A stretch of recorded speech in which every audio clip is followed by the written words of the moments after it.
अस्सलाम वालेकुम class. Hopefully आप सब लोग ठीक होंगे। कल का लेक्चर अगर आप लोगों को समझ आ गया है तो हम आगे फॉरवर्ड चलते हैं। हम लोगों ने देखा कि डेटा टाइप्स किस किस्म की होती हैं सी लैंग्वेज के अंदर। उसके बाद हम लोगों ने इंटीजर डेटा टाइप और उसकी फैमिली देखी। कल हम लोगों ने देखा फ्लोटिंग डेटा टाइप क्या होती है और उसकी फैमिली कैसी है। आज हम देखेंगे character data type. Character data type को लिखने के लिए जो आपके पास कीवर्ड है वो है चार, CHAR। तो char data type is use to store character value. Character स्टोर करने के लिए ये आपकी मेमोरी के अंदर सिर्फ एक बाइट लेगा और it is use to represent a letter, number और punctuation mark and a few other symbols. यानी कि कोई भी लेटर A से Z तक कैपिटल हो या स्मॉल हो, या कोई भी नंबर जो आपने सिंगल कोट्स में लिखा हो, या फिर पंक्चुएशन मार्क, या फिर बाकी जो स्पेशल सिंबल्स आपके पास मौजूद हैं उनको एज करैक्टर कंसीडर किया जाएगा। Character values are normally given in single quotes. ये मैंने आपको पहले भी बताया कि करैक्टर जब भी लिखा जाता है तो उसके बाहर सिंगल कोट्स लगाए जाते हैं। ये देखें यहाँ एग्जांपल्स दी हुई हैं। ए के बाहर अगर सिंगल कोट्स हैं तो एज करैक्टर आएगा। इसी तरह अगर 5 एक नंबर है, हालांकि ये न्यूमेरिक डेटा टाइप होनी चाहिए, लेकिन इसके बाहर जब सिंगल कोट्स लग जाएंगे तो ये फिर नंबर नहीं रहेगा बल्कि ये करैक्टर बन जाएगा। इसी तरह यहाँ हैश का सिंबल है तो इसके बाहर भी सिंगल कोट लगा दिए हैं तो ये एक करैक्टर बन चुका है। ठीक है। Character can be added, subtracted and compared like numbers. अब ये इंपॉर्टेंट बात है कि आपके जो करैक्टर्स हैं इनको ऐड, सब्ट्रैक्ट और कंपेयर भी किया जा सकता है नंबर्स की तरह। क्यों, कैसे? ये देखें, हर करैक्टर के बिहाइंड एक आस्की कोड होता है। तो आस्की कोड को कन्वर्ट किया जाता है बाइनरी में और फिर उसको सब्ट्रैक्ट या ऐड किया जाता है, और उसी तरह से कंपेयर भी किया जाता है आस्की की वैल्यू के मुताबिक कि A ग्रेटर है B से या B ग्रेटर है A से, तो वो आस्की वैल्यू के अकॉर्डिंग कंपेयर करेगा। देखें, इसी का प्रोग्राम बना के उसने दिखाया। प्री प्रोसेसर डायरेक्टिव्स आपने ऐड किए, hash include studio dot h, hash include conio dot h, void main program आपका स्टार्ट हो गया। ठीक है। ब्रैकेट्स लगाई आपने, ब्रैकेट ऑन किए आपने, और चार ये आप कीवर्ड लिख रहे हो डेटा टाइप के लिए, ये आपने डेटा टाइप बताई। फिर उसके बाद CH1 ये वेरिएबल का नाम लिखा, कॉमा लगाया, CH2 दूसरे वेरिएबल का नाम रखा, और सम तीसरे वेरिएबल का। यानी कि 3 वेरिएबल आपने एक ही लाइन में डिक्लेयर कर लिया और फिर उसके बाद सेमीकोलन। Clear screen. करैक्टर 1 के अंदर, CH1 वेरिएबल के अंदर आपने रखा करैक्टर 2, फिर इसके बाद CH2 के अंदर आपने करैक्टर रखा 4। अब ये अगर ये नंबर्स होते तो 2 और 6 दोनों को अगर आप ऐड करते तो आंसर आता 8, लेकिन क्योंकि ये करैक्टर्स हैं अब इनका हम सम लेंगे तो इनकी जो आस्की कोड होगा उन दोनों को ऐड करेगा और फिर उसका रिजल्ट शो कर आएगा। Sum equals to CH1 plus CH2। अब इन दोनों के आस्की कोड आएंगे, वो दोनों ऐड होंगे। ऐड होने के बाद जो भी रिजल्ट आएगा वो प्रिंट एफ के ज़रिए से आपने प्रिंट कराया। अब आउटपुट में देखें प्रिंट हुआ है 104। इसका मतलब है 2 और 6 जमा नहीं हुए बल्कि इनका आस्की कोड जमा हुआ है और वो आपकी स्क्रीन पे नज़र आ रहा है। गेट CH और प्रोग्राम क्लोज। अब नीचे एक्सप्लेनेशन में आपको बता रहा है कि आस्की कोड 2 का होता है 50 और 6 का होता है 56। इसी तरह इन दोनों को 50 और 54 को दोनों को आपस में ऐड करेंगे तो आपके पास आंसर आ जाएगा 104। ठीक है। इस एक्सप्लेनेशन को आप लोगों ने देख लेना है खुद से। इसके बाद आ जाते हैं what are operators. List different types of operators in C. कौन कौन से ऑपरेटर्स हैं और उनको आपने लिस्ट अप करना है सी के अंदर। आपके पास अरिथमेटिक ऑपरेटर्स हैं, relational, logical, assignment, increment, decrement और कंपाउंड असाइनमेंट ऑपरेटर्स। ठीक है।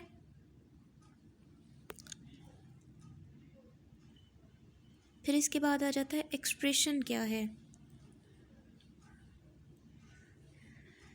A statement that evaluates to a value is called an expression। एक ऐसी स्टेटमेंट जिसके अंदर evaluate करके एक वैल्यू आ जाए, एक रिज़ल्ट आ जाए, उसको एक्सप्रेशन कहते हैं। An expression gives a single value, उसका रिज़ल्ट एक ही आएगा। Expression consists of operators and operands. Operator वो यानी कि अगर हम दो चीज़ों को जमा कर रहे हैं तो जमा जो है वो ऑपरेटर कहलाएगा, और ऑपरेंड्स जो दो वैल्यूज़ होंगी इर्द गिर्द। लेट सपोज A और B को जमा करें तो A और B ऑपरेंड्स होंगे और A जो प्लस का साइन है वो ऑपरेटर होगा। ठीक है। अब आगे आपको बता रहा है कि operator is a symbol that perform some operation और operand is a value on which the operator perform some operation. तो वो वैल्यूज़ होती हैं जिनके ऊपर कोई ऑपरेशन परफॉर्म होना है। ऑपरेंड कैन बी, ऑपरेंड्स क्या क्या हो सकते हैं, कांस्टेंट भी हो सकते हैं, वेरिएबल भी हो सकते हैं, दोनों का कम्बिनेशन भी हो सकता है। ठीक है। एन एक्सप्रेशन में consists of any number of operators and operands, उसके अंदर जितने मर्जी आप लगा लो। एग्जाम्पल में वो दिखा रहा है ए प्लस बी, तो ये भी एक एक्सप्रेशन है। एम डिवाइड बाय एन, ये भी एक एक्सप्रेशन है। एक्स प्लस 100, ये भी एक्सप्रेशन है। बेटा मैं एंड पे सेमी कॉलन को एक्सप्लेन नहीं कर रही, क्योंकि मैं उम्मीद करती हूँ कि आपको पता है कि हर स्टेटमेंट के एंड पे सेमी कॉलन लगाना है। अरिथमेटिक ऑपरेटर्स कौन कौन से, अभी हमने देखा था ना कि हमारे पास ऑपरेटर्स, पीछे ऑपरेटर्स की हमने टाइप्स देखी थी, तो उसमें पहली type arithmetic operators. Arithmetic operator is a symbol that performs mathematical operations on data. C language provides many arithmetic operators. कोई भी मैथमेटिकल काम करने के लिए जो हमारे पास ऑपरेटर्स होते हैं उनको हम अरिथमेटिक ऑपरेटर्स कहते हैं। फॉर एग्जांपल एडिशन है तो दो नंबर्स को ऐड करेगा, सब्ट्रैक्शन है तो माइनस करेगा एक वैल्यू को दूसरे से, मल्टीप्लिकेशन है तो दोनों को मल्टीप्लाई कर देगा, डिवाइड है तो एक वैल्यू को दूसरे पे डिवाइड करके उसका आंसर देगा। मॉडुलस, ये आप लोग मैथ्स के अंदर रिमाइंडर लेते हैं, जब आप डिवाइड करते हो तो डिवाइड करने के बाद जब पूरा पूरा तकसीम नहीं हो रहा होता तो नीचे बच जाने वाली वैल्यू को रिमाइंडर कहते हैं। तो मॉड्यूलस एक्चुअली वो ऑपरेटर है जो नीचे बच जाने वाली वैल्यू देता है। लेट सपोज अगर आपने डिवाइड किया 10 को 3 पे, तो 10 को 3 पे डिवाइड करेंगे, 3 3 ज़ा 9, आपके पास आंसर आ जाएगा 3 और नीचे बच जाएगा 1।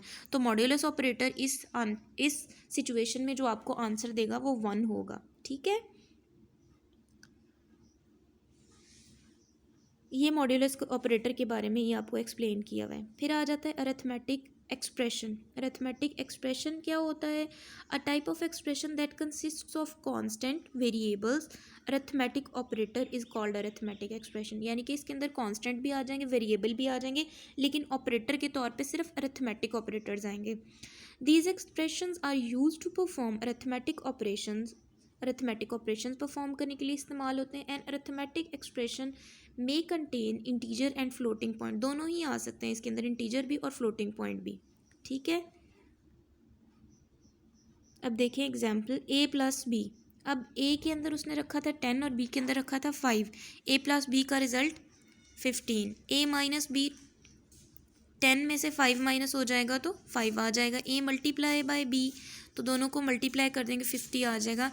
ए डिवाइड बाय बी, तो 10 को 5 पे डिवाइड करेंगे, एग्जैक्टली आंसर 2 आ जाएगा। ए मॉड बाय बी, अब मैंने आपको बताया था नीचे बच जाने वाली वैल्यू मॉड का रिजल्ट होगी, तो पूरा पूरा तकसीम हो रहा है 10 5 पे, तो इसलिए रिजल्ट में 0 आ जाएगा, जो रिमाइंडर है उसमें 0 आ जाएगा। ठीक है, working of division operator. Division operator कैसे काम करता है?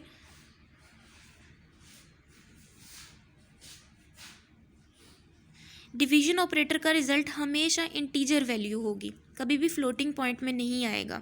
ठीक है, लाइक अगर आपने 7 को 2 पे डिवाइड किया है तो आंसर आना चाहिए था 3.5, लेकिन आंसर आएगा 3, क्योंकि इंटीजर वैल्यू लेगा और अगली वैल्यू को डिस्कार्ड कर देगा। ठीक है, 2 3 ज़ा 6 आ जाएगा और उसके बाद 0.5 नहीं आएगा। ठीक है, डेटा टाइप्स ऑफ एक्सप्रेशन।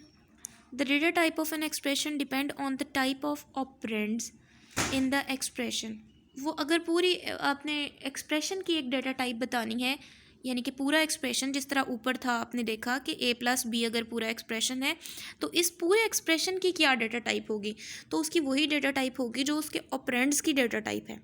ठीक है, और रिजल्ट उसका the result of an expression is int if both operands are integers. अगर दोनों इंटीजर होंगे तो रिजल्ट इंटीजर ही आएगा, लेकिन अगर मिक्स डेटा टाइप्स होंगी तो हमेशा जो बड़ी होगी डेटा टाइप उसके अंदर रिजल्ट कास्ट हो जाएगा।